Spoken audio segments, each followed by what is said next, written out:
on Torch TV, we take a look at a student-run organization in Hope whose goal is to help their local community.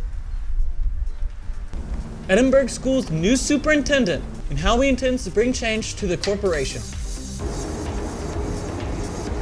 And how Hauser High School is honoring one of its former students with a 5K run. All that and more on Torch TV.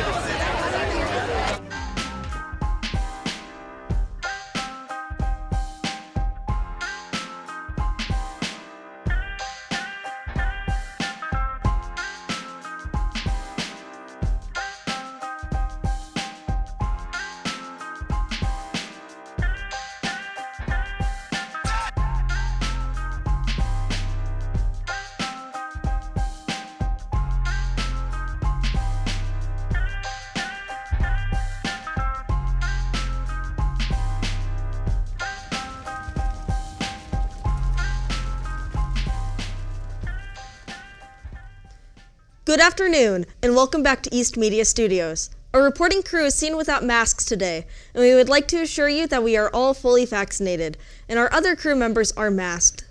With that being said, I'm your host, Madison Valentine, and today I'm joined by Jack Burbrink. How are you doing today, Jack? I'm doing pretty good. I think it's going to be a good show today. I agree with that. Before we get into our top story, we have a few announcements. This week, all of our winter sports teams compete against our crosstown rivals, Columbus North. With these rivalry matchups comes the Spirit Week. Today's theme is Holiday PJs, tomorrow's is Winter Wonderland, Thursdays is Country Christmas, and Fridays is Ugly Sweater Day. Dress up to support your Olympian athletes. Poverty levels within students and their families is a big issue, and a solid solution is yet to be found. An organization within the community of Flat Rock Hall Creek has recognized just how big of an issue this is. Hauser High School junior Andrew Jones joins us with more.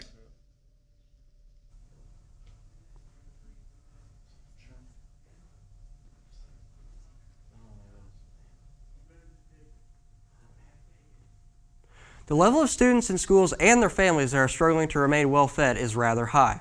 Not only the issue for families to be able to eat, but home appliance shortages and paying bills is tough for some as well. These issues were overlooked by President of the organization, Whitney Budd, and she immediately realized just how big the need for assistance was. Starting from a root beer float stand to raise money for students in need, Students Fund of Hope was formed to help out students and their families with rough financial situations. Students Fund of Hope is a nonprofit organization for students and their families to utilize in the Flat Rock Hall Creek community. If a family is struggling with anything, Students Fund of Hope strives to help out in any way they can. There's been several causes we aid. Our main cause that we normally help with is essential needs.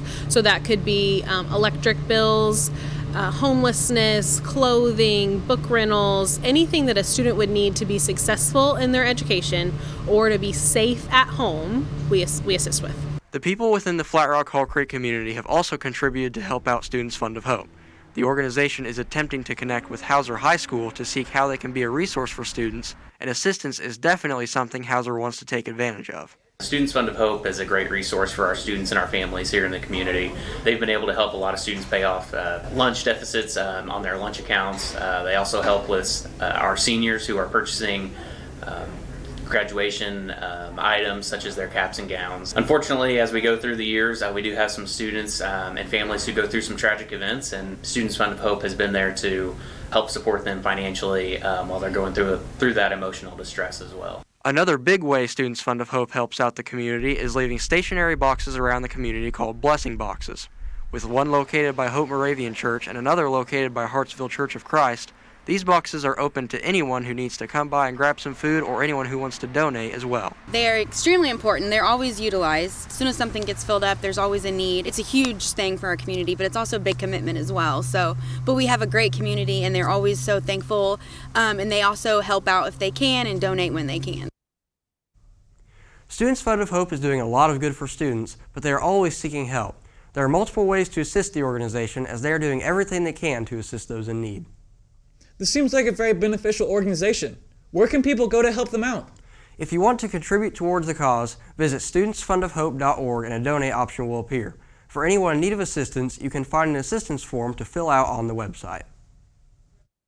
Seniors, don't miss the opportunity to apply for over 80 community-wide scholarships with the Heritage Fund Scholarship application. The application is due in early January, yet it is highly recommended to have it done before break. If you have any questions or need help, make sure to reach out to your counselor or Mrs. Clark in the Counseling Center. For any boys who plan to participate in track this spring, there is a call-up meeting this Thursday after school at 3:45 in the chamber. If you're unable to attend the Thursday meeting, yet are interested, please contact Coach Wood at his email, jeronewood1906@gmail.com for details. Following our break, we'll take a look at Edinburg Community Schools' new superintendent.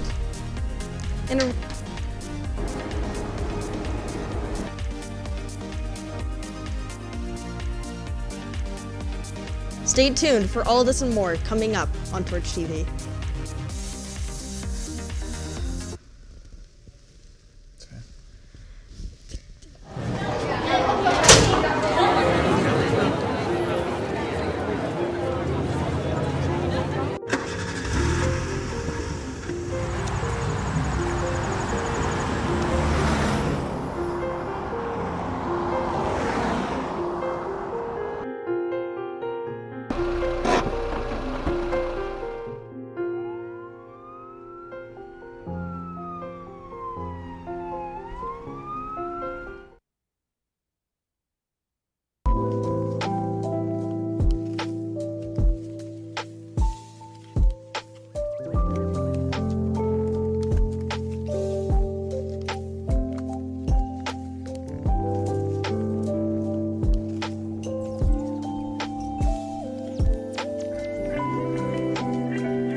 The Wells Scholarship is now available for any students planning on attending IU Bloomington. Interested students will need to fill out a Google form located on the Senior Class of 2022 It's Learning page. If you have any questions, please see Mr. Hanson in the counseling office. C4 consists of many surrounding counties and cities. This includes Edinburg, which just hired a new superintendent. Our very own junior, Aaliyah Schmidt, tells us more. I would like us to grow the opportunities that we're able to provide our students as they go through high school and expose them to more career and secondary training type opportunities. The CTE program at C4 is a great start. Edinburg's new superintendent, Ron Ross, has big plans to help the 800 students at ECSC succeed. But in order to make these plans happen, Ross knows the schools need more funding. As a superintendent, one of my jobs is to look at finances of the district. And so we explore every opportunity. If there's a grant, we write it. We partner with local businesses and things to get donations, but a surefire way for us to significantly increase our revenue is through a referendum. While the students are important at ECSC, the teachers and staff members are also not overlooked. Though they already have many benefits other schools may not offer, Ross is still continuing to try to provide more for these teachers. One of the advantages, I think, if you're a teacher at Edinburg, you know all of your students. You get to develop relationships with students and really know who walks your halls. And so I think if we can get our pay to be more competitive, what we do have does make this a more attractive place to work. We try to take care of them in ways that maybe bigger schools couldn't, like help keep their class sizes down or just personalize things. So we try to mentor them and help them adjust to being a teacher in general, and then try to find incentives like the pay to keep them here instead of wanting to go somewhere else. A small town like Edinburg embraces having a close-knit community, and their new superintendent is glad he gets a chance to experience as well as create a similar community within his schools. Everybody's been really welcoming and supportive, and so I want to stay because I feel like I'm building relationships with people, and this community is becoming my home, and so what happens here is important to me. Looks like the new superintendent is bringing great changes to both students and teachers. Among all the events opening back up after COVID, Winter Formal is back as well. The 2021 East Winter Formal was held Saturday, November 20th in the gym. Due to COVID, Southside's gym was not available, so the dance was moved here. Another thing that changed this year was the music usually has a live DJ, but this year, our student assembly made a playlist with all the songs that played that evening. Both upper and lower classmen seemed to have fun despite the new changes. Overall, the night was a huge success. The whole student assembly definitely did a pretty good job setting it up. We have a lot more space to like spread out and dance. And I think the theme of like glow in the dark is pretty cool. I expected a lot more people to be here, surprisingly, but it's been awesome. It's just a great environment. I like a lot of the music. It's kind of made my expectations, really. Like I really didn't know what to expect, but like I don't know, it's just been a lot of fun to like get out of my comfort zone and do this. Definitely the mosh pit that was not supposed to happen. That was a lot of fun.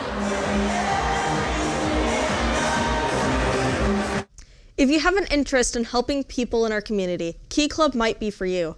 Key Club has meetings every Thursday before school from 7:15 to 7:40 in room C104, discussing upcoming service opportunities. If you have any questions, you can see Mrs. Burnett in room 245 or Mrs. Axum in Science Resource. Coming up after our break, we take a look at Hauser High School's Glow Lake Sarah 5K run.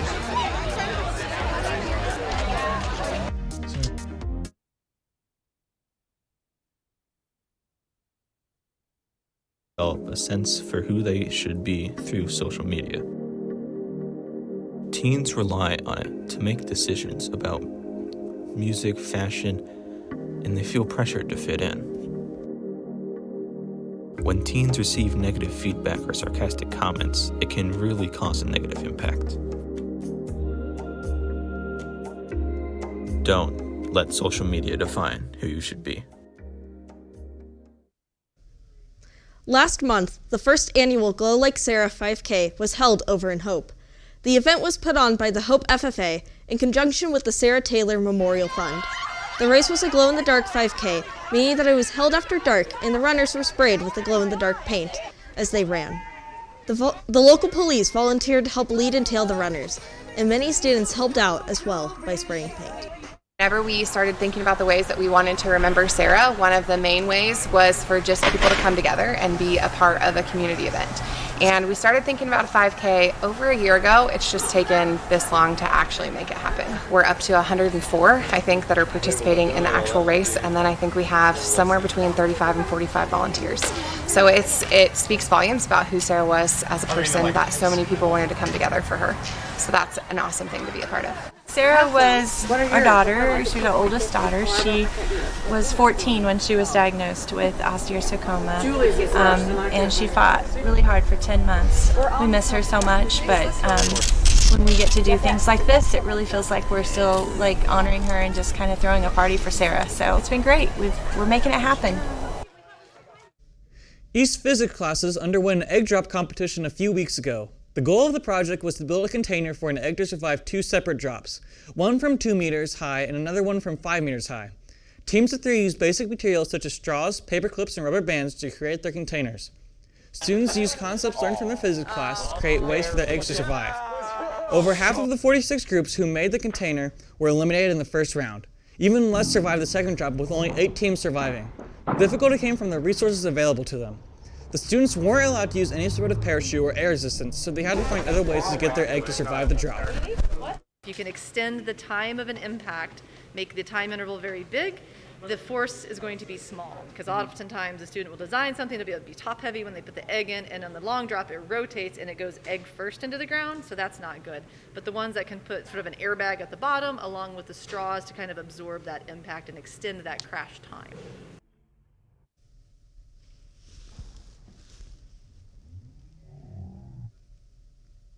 It's East-North Rivalry Week, and our very own Eli Paulett joins us with all the details on sports.